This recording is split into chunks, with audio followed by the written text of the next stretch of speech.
Hello there, and welcome back to the Chap's Guide, the channel where we explore the topics of men's style, self-development and personal grooming. And today, in that personal grooming sphere of interest, I'm going to share with you a fragrance review for a fragrance which is largely underrepresented here on YouTube with any quality reviews or appraisals. And it is a fragrance which, to a degree, slips below the radar when it comes to classic men's fragrances, perhaps because of its eponymous nature in its country of origin.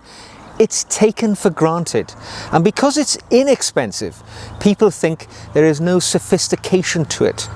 And of course, I'm joined today by Antonio Puig's fragrance, Brummel, which has been a Spanish favourite for decades and decades, where it is presented to the cologne-wearing world in commercials just like this.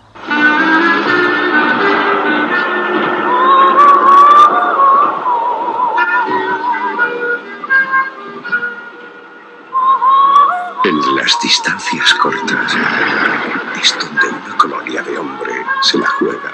Colonia de hombre Brummel. Mejor cuanto más cerca. Now, as you can see, it tries to push itself out there as something sophisticated and classy. And to my mind, to my nose, I think it kind of fits that bill. But, as I say, taken for granted in Spain.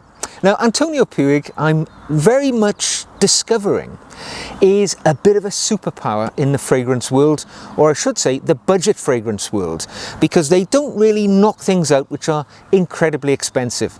Now, you probably won't have heard of Antonio Puig, but it's an enormous fashion fragrance house in Spain, where it holds an enormous portfolio of various different products, fashion and fragrance. Some of the fragrances you'll have undoubtedly heard of: Paco Rabanne, Penhaligon's, Prada, Jean-Paul Gaultier. All of these are fragrances which are owned by Antonio Puig, but they've got this whole sort of stable of other products which are quite modest in nature, quite modestly priced. And there's some which I've encountered in the last year which is making me want to explore more and more Puig's collection. Things like Coram Silver, classic flanker of the original Coram. Now, Brummel was recommended to me by one of our subscribers here at the Chap's Guide, who dropped me a line and said, if you like Coram, you might want to give Brummel and a couple of other products a try. Highly recommended them. So I went ahead and I purchased this Brummel. Now, Puig's been around since 1914. It's a long-lasting fragrance house, and they've been creating great fragrances for a while.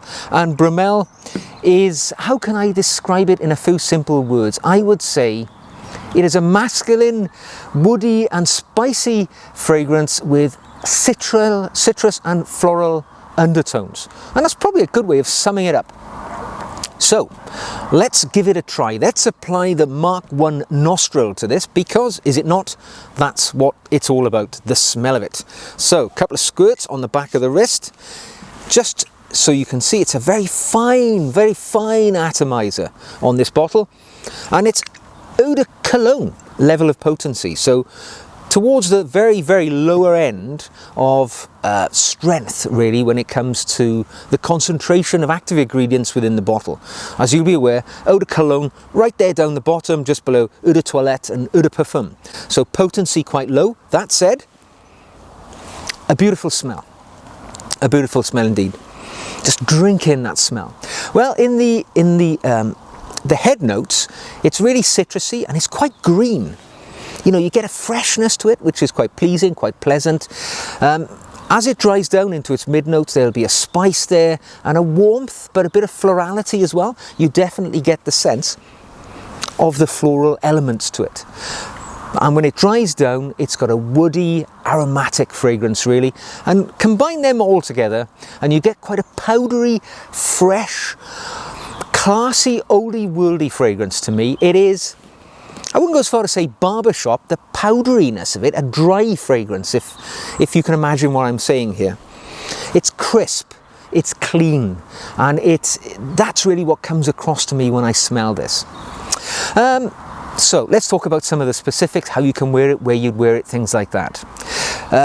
Well, let's see, well, seasonally I would say it's a spring and autumn fragrance, so ideal for now. I'm recording this in the autumn here in the UK, and the fresh cleanliness of this fragrance lends itself well to these seasons, I think, the mid-seasons, the shoulder seasons.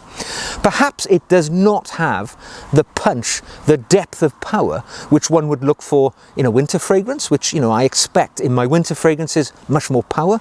In the summer, light and zesty is really where I'm going. I like perhaps more citrus in my fragrances in the summer, but at a push, you could wheel this out in the summertime if you had nothing else. But for me, it's an autumn and spring fragrance. I would say people who would wear this would be in the 40 plus age range. So it's not a young person's fragrance. And I know from looking at sort of reviews that generally speaking in Spain, this has been so eponymous, it's been around for so long. It has something of a cliched status in the French fragrance world, a bit like Old Spice might have in the UK. It's there, it's everywhere. It's you smelled it everywhere when you were a young person. It's just the common denominator, and I think this occupies that position in Spain. In Spain, it would be considered the fragrance of perhaps the older gentleman. Your favorite uncle would probably wear Brummel. So perhaps not attractive to the much younger people who would be looking for those powerhouse fragrances.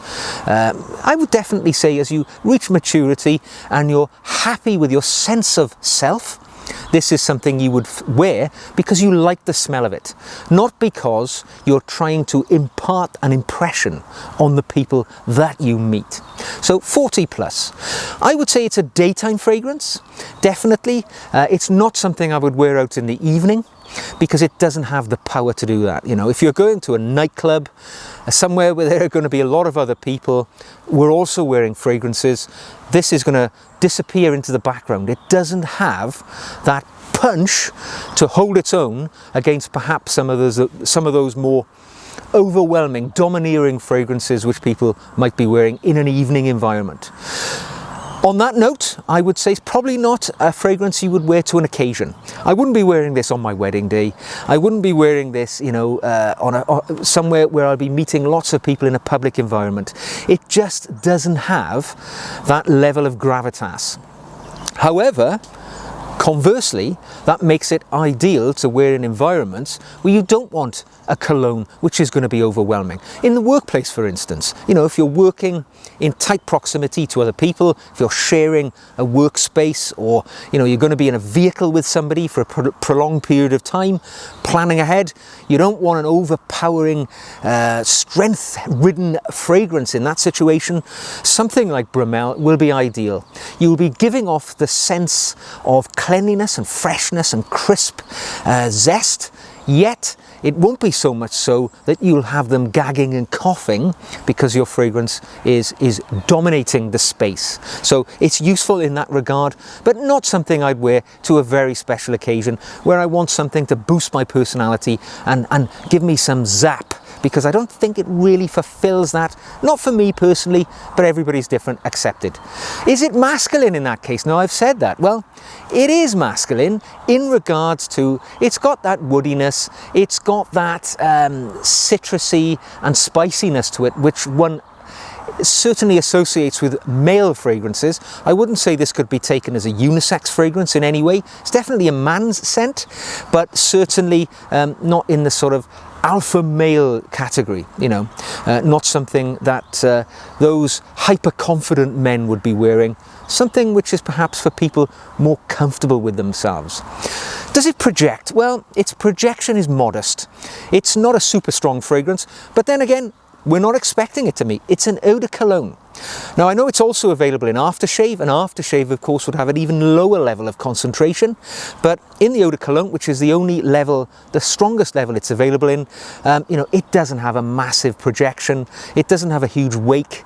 It doesn't have, that sillage that perhaps you'd expect from a more expensive, more powerful fragrance. This doesn't trade on that, so we're not expecting it. It's an eau de cologne, and you get eau de cologne performance back for your investment.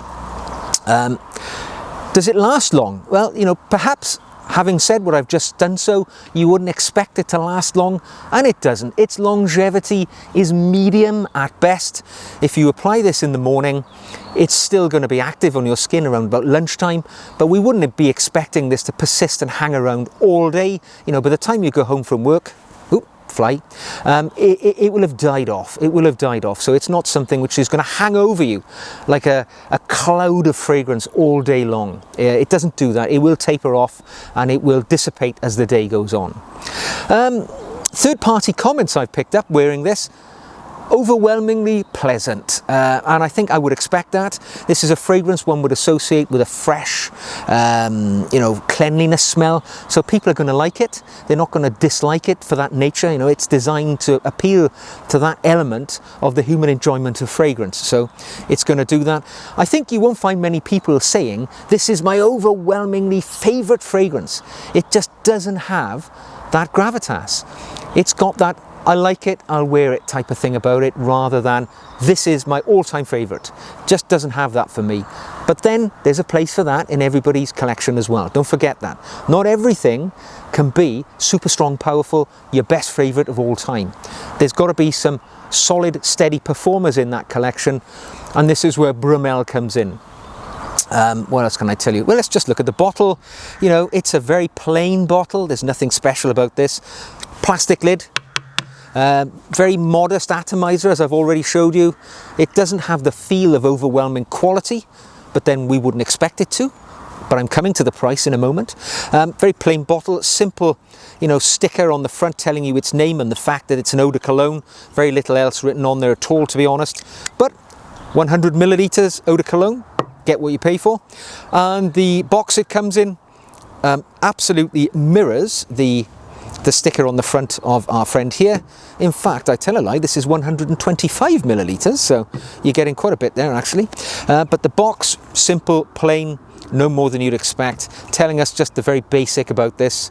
Eau de cologne, 80% volume, and the rest is in Spanish because it is a Spanish product. So yeah, pretty basic really. But the value is where this hits home.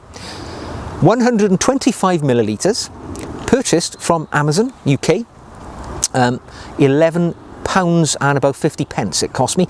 It was sub £12. So actually, it's not cheap. You know, in the Puig range, you'll find lots of other products in the same range.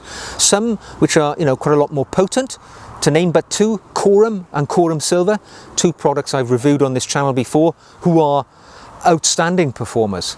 But this little chap here, I think for the price point, it's not bad at all. You get quite a lovely, solid, steady, I can wear this anytime to work fragrance. You can keep it in your locker at work, you know, put it on halfway through the day if you want to freshen up. It's not so expensive. You've got to keep it locked up at home. So, you know, it's a nice little product, I think, to add to the collection. So how would I sum it up? Well, it's a soft and cheap, deep and distinguished, clean and safe fragrance that you can wear anywhere. It's not going to offend anybody. It smells rather lovely. It's not the best fragrance in the world. It's not pretending to me. It's a steady, solid performer that you can pull out when you just feel like wearing something that makes you feel nice and fresh. Me personally, I don't often wear it in the daytime. Having said earlier that I would wear it in the daytime, for me, I love the fresh, clean fragrance. So after I've had a shower in the evening and I'm ready to sit down watching the television with my wife and my family, just want to relax and I want a nice calm fragrance that isn't going to give me a headache, you know, or sort of be too powerful. I put this on after I've had a shower because it just calms me. It relaxes me. And for that, I can say I do recommend it. For the price point, what you get is good value for money. So there we go. I hope you've enjoyed this review today of Antonio Puig's Brummel Eau de Cologne. If you have, please give us a thumbs up and think about subscribing to the channel while you're there as well, because that way you won't miss any of our future material. And please do not forget to leave a comment in the comment section below. I'm delighted to hear from you. In fact, today's video was brought to you as a consequence of somebody leaving me a comment saying, give Brummel a try, you're gonna like it. I did, and here we are.